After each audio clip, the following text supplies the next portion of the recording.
look like the Unabomber. But I'm actually Scott Bogen of the Board Game Show podcast. Never heard of it? I thought so. Anyways, this is my first foray into the board game review video realm. I've watched a lot of video reviews in my time. I see what a lot of people are doing these days is they're just kind of walking around giving their video reviews. So I might have to give that a try as well. How am I doing so far? It's a great review, isn't it? Yeah, it's kind of the best. Best review ever. Another thing a lot of game reviewers are doing these days is they're popping up in surprising locations. So I'm going to do the same thing. Today's game review is Forbidden Desert. Okay, thematically, Forbidden Desert is about a team of adventurers who are on their way to excavate an ancient city, looking for the parts to a legendary ancient flying machine that's supposedly powered by the sun. Well, moments before landing, a massive sandstorm picks up. The helicopter crashes. All hell breaks loose. And so you spend the entire game running around the desert, or this ancient city, excavating tiles, looking for these long lost pieces of this ancient flying machine. Then you race to assemble them together onto the ancient flying machine and then get away. And you try to do all of this before the sandstorm becomes untenable or before you die of thirst. Okay, here we have our randomly generated game board using these tiles that you see here. As you can see here, there's 5 players. The game does support up to 5 players, and this game can be played solitaire as well. One thing to note is that on every turn, you have up to 4 actions that you can take. One of the actions is simply moving from one tile to another. Another action is to remove sand. You can remove sand from the tile that you're currently on, like that, or you can remove sand from an adjacent tile, like that. Either one, that's another action you can take. You can also excavate a tile that doesn't have any sand on it at all. So to excavate a tile simply means you flip it over. That's also an action. And if you see a little symbol like that with the gears on it, well, that just means you get to draw one of these gear cards. The other action you can take is you can pick up a part of the ancient flying machine if it's on your tile and if you're not completely buried in sand. So in this case, I could pick up this part to the ancient flying machine as another action. So when you excavate a tile that has this symbol on it, you get to pick an equipment card. The equipment cards are things like the jetpack. Now the jetpack will allow you, for free, doesn't cost an action, will let you move to any tile on the game board. And the cool thing about the jetpack is you can carry other players along with you when you do it. So it's a great way to get from one place to another that would otherwise take you several turns to do. Another card is the Dune Blaster. Now I just described how it costs an action to remove one sand from a tile. Well, the Dune Blaster will allow you to remove a whole pile of sand and do it for free.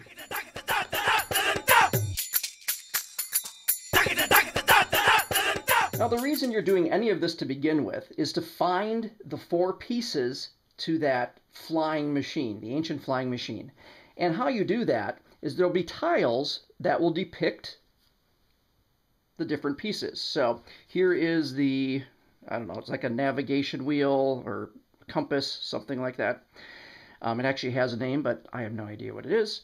And what you're seeing here with these arrows is it's actually giving you some coordinates. So this is an XY axis sort of thing. So if this is your first tile that you uncover, and later on you uncover the second tile that matches, you follow the arrows, and wherever they cross, that is where you place the piece. At the end of each player's turn, you're going to draw cards off the storm deck. Now the storm deck looks like this.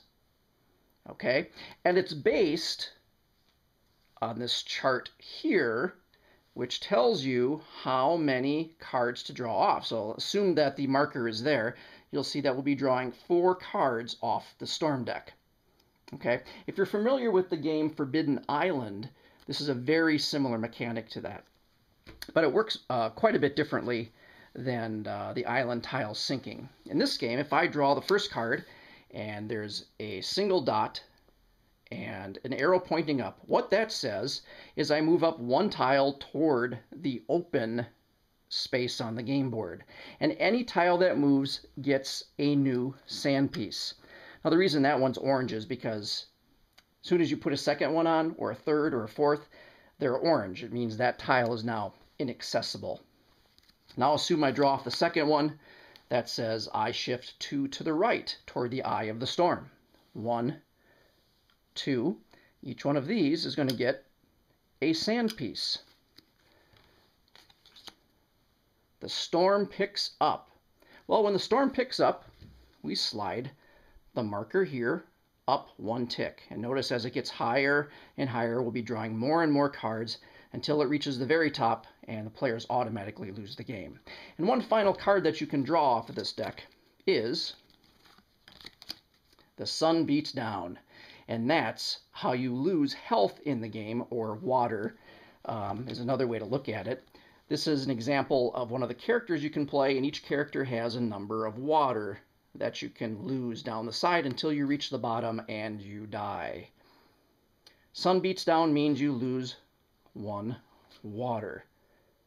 And when you find that oasis I was talking about earlier, you get to move your water up.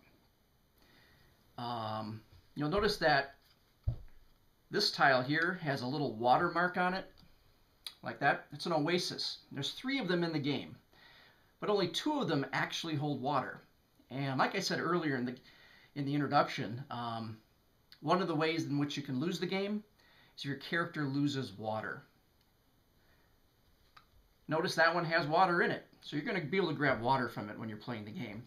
There's also another one of the tiles that's a mirage. And so if you flip that over and gather everybody around to flip that tile together, and you find that it's a mirage, you've probably wasted several actions and a couple players' turn. Another thing that you can do in the game is you can find these really cool tunnels.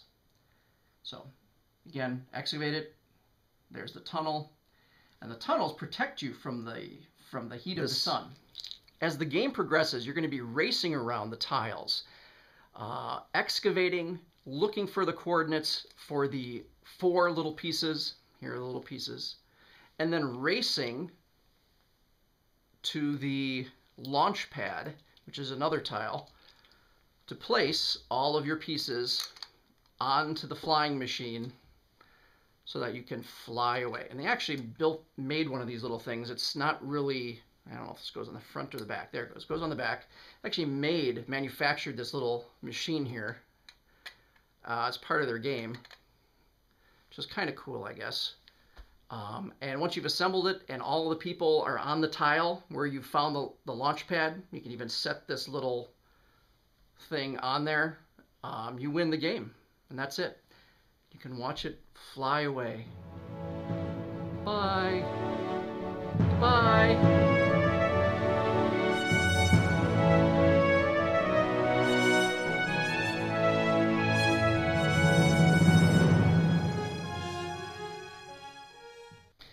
Well, that's about it.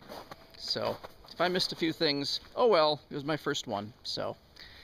And in case it wasn't obvious, Forbidden Desert is a cooperative game. And I might have mentioned that, don't remember again. It's my first review. But some of the things I really like about it, I really do like the fact that it is a cooperative board game. And it's not like other cooperative board games where you have one person who is going to tell you everything that you have to do, the optimum moves. And I think the reason that is because there are so many different things you can do on your turn that, gotta open the gate here, that, you know, somebody can't just say, oh, this is the best the best move to make on your turn. So that's one thing I really like about it. I also was a big fan of Forbidden Island, and yet I still bought Forbidden Desert, and while the mechanics are somewhat the same, they're different enough that you really need to get Forbidden Desert and add it to your collection as well. So, well, I hope you enjoyed my very first board game video review. Maybe it sucked, I don't know. Let me know, I'm sure you will. And we'll see you next time. I think I just went in a big circle here.